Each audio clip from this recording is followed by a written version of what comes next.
Hi everyone, welcome back. This is part 4 of our dollar store makeover. We're turning this little wooden dollar store trunk into a miniature steamer trunk. In this video I'm going to show you how to make the leather handles, how to make leather straps, how to attach those. I'm also going to show you how to do 2 different styles of hardware. Of course I explain all the things that we use as we go along. Depending on what type of hardware you make, you will either be using fake leather. This is from a purse from a thrift store, and it had tassels on it, and that's the part that I used off of that purse. That was for one style of hardware.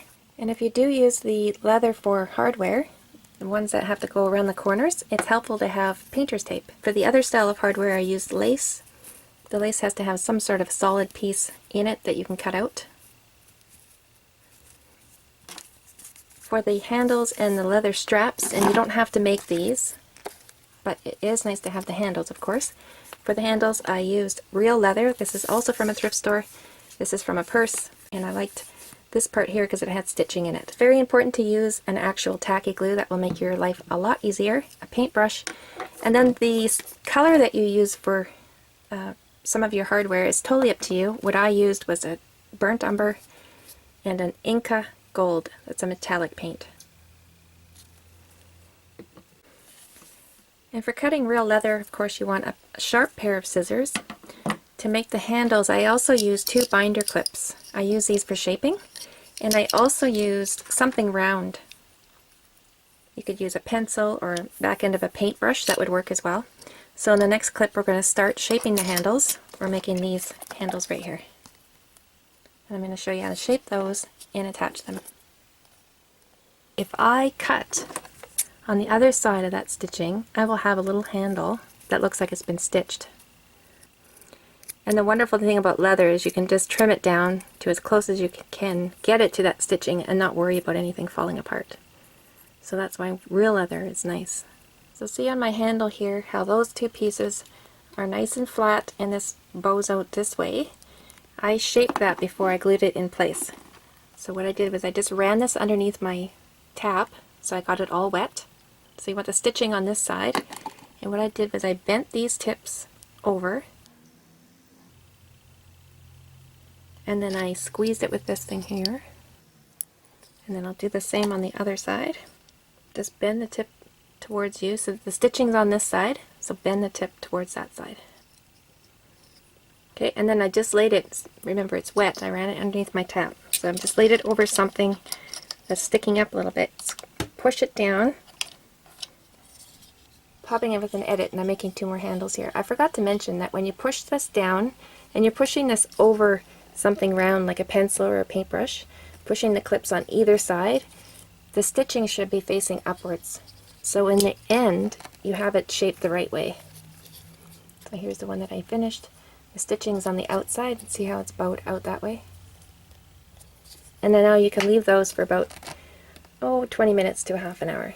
You could even use your hair dryer and help dry it with the hair dryer. This one wasn't totally dry actually when I glued it in place, and it's fine.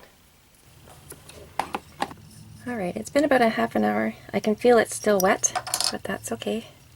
Like I said, I glued the other one on wet and it worked out fine. So we should have a piece that looks something like that. And now we just want to bend it a little bit further. There we go. So I would recommend using an actual tacky glue. Then just add some extra glue, another dot on the end. And this extra glue really, really helps. It really does. So now that I have those on the ends, I'm going to take a little paintbrush and I'm just going to get it all around the edges.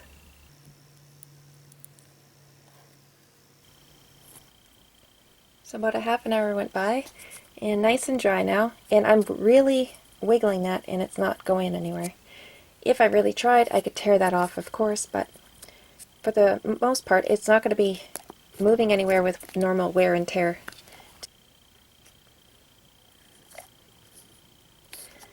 Alright, I cut some more of those little handles, but this time I didn't need to shape them. I just had to glue the ends in place, so I did that, 4 of them here. And then I cut a long one. and it's glued down here. So let's put one in together. And when I got here, I had a little bit of trouble, so just have to lift it up here. That's pretty strong.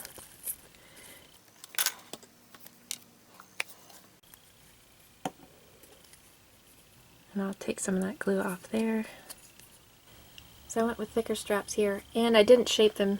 Again, I just glued the ends. I didn't feel the need to shape them like the handles here.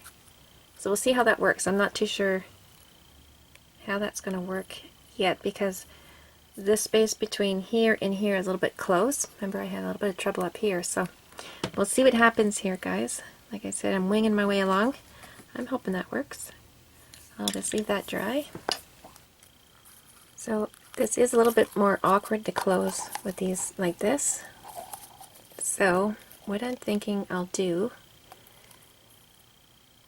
I mean, I could do it. I could just pull each one through. But that's a bit annoying. So I think I'm going to trim these down so they'll just slide into that and stop there. So not exactly the look I was going for, but this does work. Actually, you know what I was just thinking? Just as I turned the camera back on, I just thought of it. I could put one here.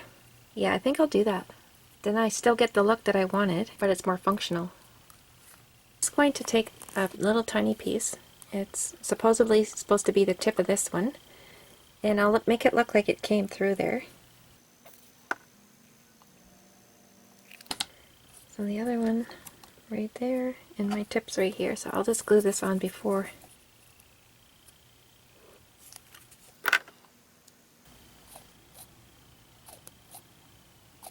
How cool is that? I added a dot of glue underneath each of those leather pieces, and they just slide right into position. That is awesome. And then I added this little lock. That's just a little piece of leftover tin that I glued into place. Alright, let's talk about the hardware now. These pieces here and here. So what I've done is use two different methods. So the black hardware here, I used a piece of fake leather. This is a cutting from a purse from a thrift store.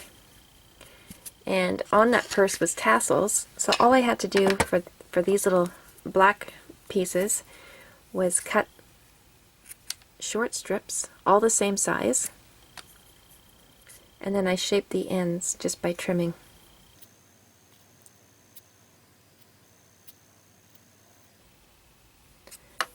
And with that, I would take tacky glue, a piece of painter's tape. So I would glue the one side. Make sure you get corner to corner.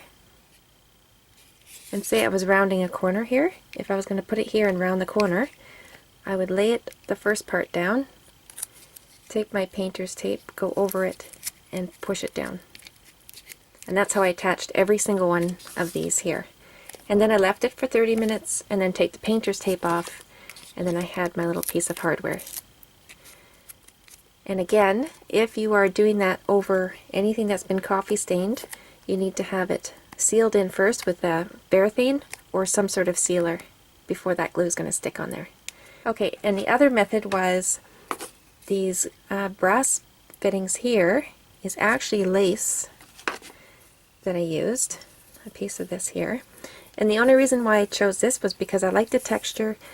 You could probably use a piece of fabric, but with this I'm not going to get any threads that come loose. So I found the part that I wanted to use, which is this more solid piece in here, and then I painted it. I painted it first burnt umber, and the only reason why I used burnt umber was to tone down the gold, because I'm also going to use some gold.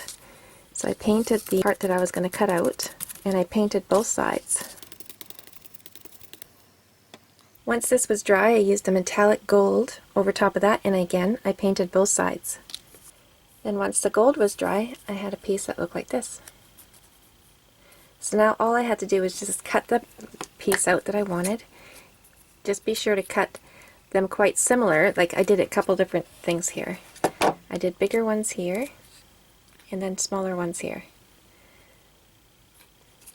And these ones are real easy to attach to the trunk with the glue because they're super bendy. So all I had to do was put the glue on there, put it into place, squish it all in, and then set it aside and let it dry. So I just cut out a little triangular piece, and I'm going to glue the back side. There's two sides to this. One side is has a little bit more texture, and that's the side I want to be showing. I love this lace because of the texture that it gives me after you paint it. And of course you can use any color you want. You don't have to use the colors I use, guys. You can use any color you want. So there you go, guys. I think that's quick and easy with the lace and a little bit of paint and some tacky glue, of course. Those go on so easy because they're so bendy. And then you have the option of the fake leather that takes the extra step of the tape.